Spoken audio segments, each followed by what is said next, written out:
আরিয়ান মুন্না না? আমি মামা আপনার অনেক বড় ফ্যান। আমি কি স্বপ্ন দেখতেছি? আমি কি আপনাকে টাচ করে দেখতে পারি? কিছু মনে করেন আমার প্লিজ। হ্যাঁ আল্লাহ, সত্যি এটা আপনি? আচ্ছা আমি কি আপনার সাথে ছবি তুলতে পারি? কিছু মনে না করলে?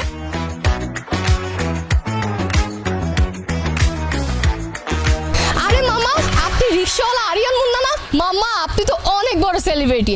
আপনার তো ইউটিউবে 40 মিলিয়ন সাবস্ক্রাইবার, ফেসবুকে 20 মিলিয়ন ফলোয়ার, টিকটকে 20 মিলিয়ন ফলোয়ার। মামা আপনি করেনটা কি? রিক্সা চালাই। আসলে মামা আমি তা বলতে চাই নাই, আমি বলতে চেয়েছিলাম যে অনেক মানুষ আছে গান গেয়ে দর্শকদের মন জয় করে, অনেকে আছে অভিনয় করে দর্শকদের মন জয় করে।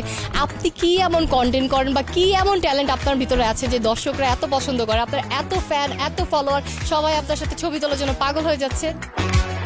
আপু আপনি এগুলো কি বলতেছেন? বর্তমানে তো এত বেশি ফ্যান ফলোয়ার বানানোর জন্য ভালো কন্টেন্টের প্রয়োজন পড়ে না, ট্যালেন্টের কোনো প্রয়োজন পড়ে না। বর্তমানে কন্টেন্টের ভিতরে পাগলামি সাগলামি করলে অনেক বড় সেলিব্রিটি হওয়া যায়। আপনার বিশ্বাস হইতেছে না তো আমি এখনই আপনার প্রমাণ দিতেছি। এই যে আপু, আপনি আমার একটু আগে কি বলছেন? আপনি আমার অনেক বড় ফ্যান। এখন আপনিই বলেন কি কারণে আমারে আপনার এত ভাল লাগে, বা আমি এমন কি ছিড়ছি যেটার লেগে আমারে আপনার এত ভাল লাগে আপনি ছবি তুলতে আইছেন? আসলে আমি তো জানি না। দেখছেন? কিন্তু এইটা কিভাবে সম্ভব? পাগলামি সাগলামি কইরা ইউটিউবে 40 মিলিয়ন সাবস্ক্রাইবার, আবার 20 মিলিয়ন ফেসবুকে ফলোয়ার। আপা এই বিষয়টা আমারও বিশ্বাস হইতাছিল না 2 বছর আগে, যখন আমি ঢাকা ইউনিভার্সিটি থেকে অনার্স কমপ্লিট কইরা 30,000 টাকার বেতনের চাকরি করতেছিলাম। হোয়াট? আপনি কি বলতেছেন? আপনি ঢাকা ইউনিভার্সিটির স্টুডেন্ট ছিলেন? হ্যাঁ, ঢাকা ইউনিভার্সিটিতে তো অনেক মেধাবী স্টুডেন্টরা পড়াশোনা করে, তার মানে নিশ্চয়ই আপনি মেধাবী। আপনি একজন মেধাবী মানুষ হয়ে এরকম পাগলামি সাগলামির রাস্তায় কেন ঢুকলেন? এই রাস্তায় না এসে উপায় আছে? ঢাকা ইউনিভার্সিটি থেকে অনার্স কইরা বাইরে আমি বেতন পাইছি 30,000 টাকার। এটা দিয়ে তো আমার সংসার চলতেছিল না। পরে হঠাৎ ফেসবুক ইউটিউবে ঢুইকা দেখি কন্টেন্ট ক্রিয়েটররা পাগলামি সাগলামি করে বাড়ি করে লাইতাছে, নতুন নতুন মডেলের গাড়ি কিনতেছে। পরে আমি আর উপায় না পেয়ে রিক্সা লয়ে বাইরে পাগলামি সাগলামি শুরু করে দিলাম। আর আজকে আমি সফল। আমার উত্তরায় ফ্ল্যাট আছে 2টা। এই যে গত মাসে আমার বউরে এসইউভি গাড়ি গিফট করলাম। কি বলেন? তার মানে আপনি কত টাকা ইনকাম করেন মাসে ভিডিও থেকে? না, ভিডিও থেকে যা আসে থাইল্যান্ডে যে আমার বডি ম্যাসাজ করলেই খরচ হয়ে যায়। ও মা, আপনি যে মাত্রই বললেন আপনি ফ্ল্যাট কিনছেন, বউকে গাড়ি গিফট করছেন, তাহলে এত টাকা আপনি কোথা থেকে পেয়েছেন? আরে ভিডিও থেকে যে টাকা আসে ওইটা দিয়ে তো বাড়ি গাড়ি ফ্ল্যাট কিনা সম্ভব না। তাহলে ফিতা কাটি। ফিতা কাটেন মানে?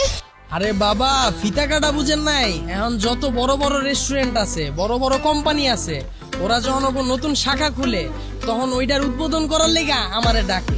আর আমি যা একটু ফিতা কাটি আর একটু পাগলামি সাগলামি করি। আর আমার এই পাগলামি সাগলামি দেওয়ার লেগা হাজার হাজার মানুষের ভিড় লেগা যায়। আর তখন রাস্তাঘাট জ্যাম হয়ে যায়। আর তখনই একজন আরেকজনের জিগায়, ভাই এনে এত জ্যাম কে, কি হইছে? তখনই কয় অমুক কোম্পানির উদ্বোধন হইতাছে, আরিয়ান মুন্না রিক্সাওয়ালা আইছে। আর তখনই এই কোম্পানিটার অনেক বড় প্রচার হয়ে যায়। আর আমি আওয়ার সময় 10 লাখ টাকা লয়ে আয়া করি। ধরেন মাসের ভিতরে 4-5টা ফিতা কাটলে 40-50 লাখ টাকা আমার আয়া পড়ে। আর সবচেয়ে বড় বিষয় হলো এখন তো প্রতি মাসে বড় বড় অ্যাওয়ার্ড ফাংশন হয়। কন্টেন্ট ক্রিয়েটর ভিতরে যে যত বেশি পাগলামি সাগলামি করে হ্যাঁ তত বড় বড় অ্যাওয়ার্ড দেওয়া হয়। আর আমি তো প্রচুর অ্যাওয়ার্ড জিতছি, এখন আর অ্যাওয়ার্ডে যাই না। কারণ কি, অ্যাওয়ার্ড জিতার লেগা এত বেশি পাগলামি সাগলামি করতে হয়, এইটার সময় তো আমার হাতে নাই। আমার পরিবার আছে না, টাইম দিতে হয় না। আচ্ছা, এত কিছু বাদ দিয়ে রিক্সা নিয়ে পাগলামি সাগলামি করার আইডিয়াটা আপনার মাথায় কিভাবে আসলো? শুনেন, বড় হইতে হইলে যে কোনো ইউনিক কোনো কিছু নিয়ে পাগলামি সাগলামি করতে। তো এখন অনেকে বউ নিয়ে পাগলামি সাগলামি শুরু করে দিছে, অনেকে মা বা ভাই বোন নিয়ে পাগলামি সাগলামি শুরু করে দিছে। আবার অনেকে এমন পাগলামি সাগলামি শুরু করছে, কি দিয়ে যে শুরু করছে ওরা এটা নিজেরাও জানে। পরে আমি চিন্তা করলাম যেহেতু ইউনিক কিছু নিয়ে পাগলামি সাগলামি করতে হইব, পরে আমি রিক্সা লয়ে নাইমা পড়লাম, রিক্সা লয়ে পাগলামি সাগলামি শুরু করে দিলাম। আচ্ছা, তার মানে আপনি কি বোঝাতে যাচ্ছেন যে বাংলাদেশে যত কন্টেন্ট ক্রিয়েটর আছে সবাই কি আপনার মতো পাগলামি সাগলামির ভিডিও বানায়? অবশ্যই না। বাংলাদেশে যত কন্টেন্ট ক্রিয়েটর আছে এর মধ্যে সর্বোচ্চ 4 থেকে 5টা কন্টেন্ট ক্রিয়েটর মাথা খরচ করে কোনো কন্টেন্ট বানায়। বেশিরভাগই তো মেধাহীন কন্টেন্ট যে বানায়, বুঝাই যায় খালি পাগলামি সাগলামি করতেছে, মাথার ভিতরে কিচ্ছু নাই। আচ্ছা, আমাদের দেশের কন্টেন্ট ক্রিয়েটরদের যে ভয়াবহ অবস্থা, তার জন্য আপনার মতে কে দায়ী? অবশ্যই অডিয়েন্স, মানে দর্শক। শুনেন, একটা দেশের টপে কারা আছে এই লিস্ট বাইর করলেই আপনি বুঝে ফেলবেন ওই দেশের অডিয়েন্স মানসিকভাবে সুস্থ নাকি অসুস্থ, ওই দেশের অডিয়েন্সের রুচিবোধ কোন পর্যায়ে আছে। আর এই বিষয়ে আমরা যারা কন্টেন্ট ক্রিয়েটর আছি কখনোই দায়ভার নিব না। কারণ কি বলেন তো, আমি বান্দরের মতো নাচতাছি, তোমরা হাততালি দিতাছো, আমি তো নাচমই কারণ আমি টাকা পাইতাছি। আমি বান্দরের মতো নাচতাছি, তুমি হাততালি দিতাছো, এর মানে কি তুমি রিয়াক্ট দিতাছো, তুমি কমেন্ট করতাছো, তুমি শেয়ার করতাছো, তা আমি তো বান্দরের মতো নাচমই। আমি যখন দেখবো আমি বান্দরের মতো নাচতাছি কিন্তু তোমরা কেউ হাততালি দিতাছো না, তার মানে কি কোনো কমেন্ট পড়তাছে না, কোনো রিয়েক্ট পড়তাছে না, কোনো শেয়ার হইতাছে না, তখন আমি বুঝবো আমার এই বান্দরের নাচ কেউ দেখবো না, তখনই আমি ভালো কন্টেন্ট বানানো শুরু করব। আপনি আসলে সুন্দর কথা বলেছেন।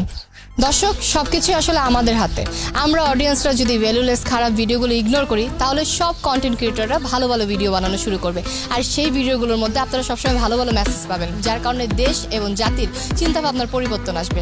সবাই ভালো থাকবেন, সুস্থ থাকবেন, আর বেশি বেশি করে এই ভিডিওটি শেয়ার করবেন যাতে এই সচেতনমূলক ভিডিওটি সবাই দেখতে পারে।